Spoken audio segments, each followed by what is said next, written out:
மீண்டும் உங்கள் அனைவரையும் எக்ஸ்பிரஸ் குக்கிங் தமிழ் சேனலுக்கு வரவேற்கிறேன். நான் உங்கள் உமா கிருஷ்ணா. இன்றைக்கி ஒரு சுவையான மட்டன் பிரியாணி ரெசிபி தான் பார்க்க போகிறோம். நம்ம சேனலில் வெஜிடேரியனாக இருக்கிறவங்க கூட நண்பர்களாக இருக்காங்க. அவங்க இந்த வீடியோவை ஸ்கிப் பண்ணிக்கலாம். நான் இன்றைக்கி எலக்ட்ரிக் குக்கரில் தான் பிரியாணி பண்ண போகிறேன். அதுவும் மட்டன் ஸ்டாக்கில் இருந்து நம்ம எப்படி பிரியாணி பண்ண போகிறோங்கிறத பார்க்க போகிறோம். இந்த எலக்ட்ரிக் குக்கர் அட்வான்டேஜ் என்னென்னா, அடி பிடிக்குமோங்கிற பயம் வேணாம், ரைஸ் குழஞ்சி போயிடுமோ என்ற கவலையும் வேண்டாம், தண்ணி கூடையோ குறையோ கம்மியோ வச்சிட்டோமோங்கிற பயமும் இருக்காது. நமக்கு புதுசாக பிரியாணி பண்ணுறவங்க பயமே இல்லாமல் இந்த எலக்ட்ரிக் குக்கரில் ட்ரை பண்ணலாம். அதே மாதிரி ரைஸ் டேஸ்ட் இல்லாமல் குழஞ்சி போயிடுமோ, இல்லை பாதி வெந்திருக்குமோ பாதி வேகாதோ, மசால் சேர்ந்துச்சோ சேரலையோன்ற கவலையும் வேணாம். ஏன்னா நம்ம இந்த பிரியாணி ரைஸை ரோஸ்ட் பண்ணதுனால ரொம்ப சூப்பராக இருக்கும். வாங்க இப்போ நம்ம வீடியோக்குள்ளே போகலாம். அடுத்தது எப்படி பிரியாணி பண்ணுறோங்கிற மெத்தடை நம்ம பார்க்கலாம். இப்போ பிரியாணிக்கு தேவையான மட்டன் ஸ்டாக்கை தான் ரெடி பண்ண போகிறோம். மட்டன் ஸ்டாக் என்னென்னா, மட்டனை கொஞ்சம் ஸ்பைசஸோட வேக வச்சு எடுத்த தண்ணி தான் அது. நம்ம நார்மலாக தண்ணி விட்டு பண்ணுறதை விட இப்படி பண்ணால் ரொம்ப சுவையாக இருக்கும். இப்போ குக்கரில் எண்ணெய் விட்டுட்டு சோம்பு சீரகம் போட்டு தாளிச்சிட்டு மட்டனையும் போட்டுட்டு இஞ்சி பூண்டு விழுது சேர்க்கணும். நல்லா வதங்கினதுக்கப்புறம் கருவேப்பிலை கொத்தமல்லி சேர்க்கணும். மிளகுத்தூள் உப்பு போட்டுட்டு ஒரு கிளறி விட்டுட்டு, எப்போவுமே 1:2, ஒரு கிளாஸ் ரைஸுனால் 2 கிளாஸ் தண்ணி. அதனால் நான் இன்றைக்கி 2 கிளாஸ் ரைஸ் எடுத்திருக்கேன். 4 கிளாஸ் தண்ணி விடுறேன். அதுக்கப்புறம் குக்கரை க்ளோஸ் பண்ணிவிட்டு நம்ம 5 விசில் விட போகிறோம். இப்போ நம்ம பிரியாணிக்கு தேவையான இன்க்ரீடியன்ட்ஸை பார்க்க போகிறோம். நம்ம 3 வெங்காயம் எடுத்து நான் சின்னதாக மெலிசாக கட் பண்ணி வச்சுருக்கேன். அடுத்து 2 பெருசாக தக்காளி எடுத்து கட் பண்ணி வச்சுருக்கேன். 2 பெருசாக பச்சை மிளகாய் கட் பண்ணியிருக்கேன் நான். அடுத்தது கொத்தமல்லியும் புதினாவும் ஒரு கை பிடிக்கிற அளவுக்கு எடுத்து வச்சுருக்கேன். அப்புறம் இஞ்சியும் பூண்டையும் தனித்தனியாக கட் பண்ணி வச்சுருக்கேன். அப்புறம் 2 பட்டை, 2 கிராம்பு, 1 ஸ்டார் பூ எடுத்திருக்கேன் நான், 2 ஏலக்காய். அதுக்கப்புறமேட்டுக்கு ஸ்பீஸ் பண்ணுறதுக்காக லெமனையும் எடுத்து வச்சுருக்கோம் நம்ம.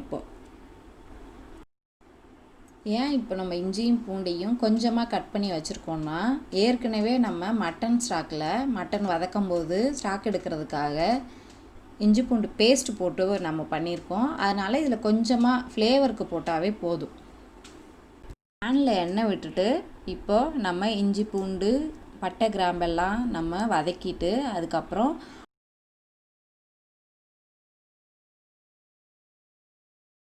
பச்சை மிளகா,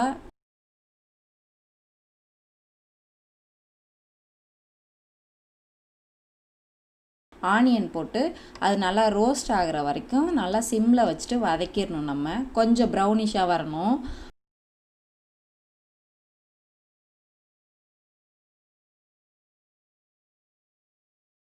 அந்த கேப்பில், அது வதங்குற கேப்பில் நம்ம இந்த ரைஸை ரோஸ்ட் பண்ணி நம்ம பிளேட் பண்ணிக்கலாம். இப்போ நம்ம ஆனியன் நல்லா கொஞ்சம் ரோஸ்ட் ஆகிடுச்சு. அதுக்கப்புறம் தக்காளி,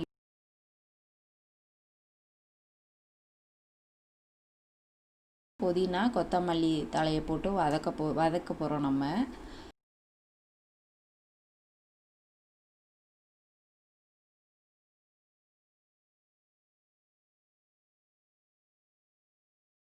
வதக்குனதுக்கு அப்புறமேட்டுக்கு நான் 2 ஸ்பூன் எந்த மசால் பொடியாக இருந்தாலும் சரி, நான் ரொம்ப சின்ன டீஸ்பூனில் 2 ஸ்பூன் சேர்க்க போகிறேன் நான்.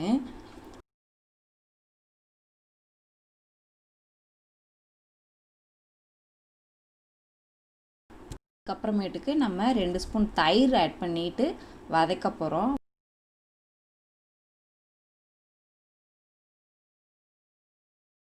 வதக்குனதுக்கு அப்புறமேட்டுக்கு நம்ம ஸ்டாக்கை எடுத்துட்டு மட்டன் மட்டும் வச்சுருக்கோம் இல்லைங்களா, அதையும் ஆட் பண்ணி நல்லா வதக்க போகிறோம்.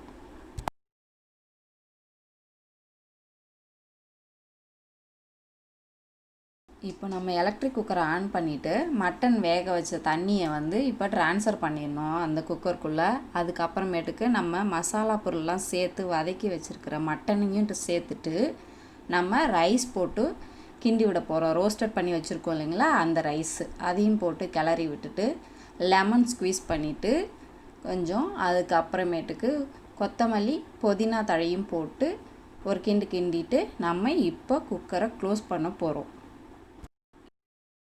இப்போ குக்கரை வந்து குக்கிங் மோடுக்கு நம்ம மாற்றிட்டு அதை ஆன் பண்ணி விட்டுறணும். இப்போ நம்ம கிரேவிக்கு தேவையான மசால் பொருளை பார்த்துடலாம். நம்ம ஆனியன் வந்து சும்மா வதக்கிட்டு நம்ம எடுத்து தனியாக வச்சுக்கலாம். அடுத்தது கடுகு, முந்திரி, பாதாம் 5, மல்லி கொஞ்சம் 3 டீஸ்பூன் மாதிரி, சீரகம் 2 ஸ்பூன், மிளகு 2 ஸ்பூனு, வரமிளகாய் 5, 6 உங்கள் காரத்துக்கு தகுந்த மாதிரி போட்டுக்கலாம். அடுத்தது சோம்பு 2 ஸ்பூன் எடுத்து வச்சுருக்கேன். இது எல்லாத்தையும் சேர்த்து ரோஸ்ட் பண்ணி நம்ம சூடு ஆறுனதுக்கப்புறம் மிக்சியில் லைட்டாக தண்ணி விட்டு அரைச்சி வச்சுக்கலாம் நம்ம தனியாக. இப்போ கிரேவிக்கு தேவையான தக்காளியை நம்ம சின்னதாக நறுக்கணும். ஆனால் நான் அதுக்கு பதில் சாப்பரில் போட்டு சாப் பண்ணி எடுக்க போகிறேன் நான். இப்போ பாத்திரத்தில் கொஞ்சம் எண்ணெய் விட்டுட்டு நம்ம பட்டை, கிராம்பு, ஏலக்காய், கொஞ்சம் நறுக்கி வச்சுருக்கிற ஆனியனையும் போட்டு வதக்கி கொஞ்சம் இஞ்சி பூண்டு பேஸ்ட்டையும் சேர்த்து அதில் மட்டனையும் போட்டு நல்லா சுருள வதக்கிடணும். மட்டன் நல்லா வதங்கி வந்ததுக்கு அப்புறமேட்டுக்கு சாப் பண்ணி வச்சுருக்கிற டொமேட்டோவையும் நம்ம சேர்த்துட்டு அரைச்சி வச்சுருக்கிற நம்ம மசாலா பொருளையும் இப்போ சேர்த்துட்டு ஒரு கிளறி விட்டு கொஞ்சம் மூடி வச்சிடலாம் தண்ணி விட்டு. இப்போ 15 to 20 மினிட்ஸ் ஆகிடுச்சு. அடுத்து இப்போ நம்ம ரைஸ் குக்கரை ஓப்பன் பண்ணி பார்க்கலாம். இப்போ பாருங்கள் எவ்வளோ அழகாக ரைஸ் எல்லாம் முத்து முத்தாக குழையாமல் சூப்பராக இருக்குது. நம்ம அடுத்தது பிளேட் பண்ணிவிட்டு பார்க்கலாம். இன்றைக்கி வந்து நான் ஆனியன் ரைத்தா பண்ணலை. இன்றைக்கி வீட்டில் யாரும் வேணாம்னு சொல்லிட்டாங்க. நான் ப்ளைன் யோகர்ட்டும் இன்றைக்கி மட்டன் கிரேவியும் வச்சு தான் சாப்பிட போகிறோம். இப்போ ரொம்ப அருமையான ஒரு சுவையான biryani and raita plus mutton gravy ரொம்ப நல்லாயிருக்கு. ட்ரை பண்ணி பாருங்கள். இன்னொரு சுவையான ரெசிபியுடன் அடுத்த வீடியோவில் பார்க்கலாம்.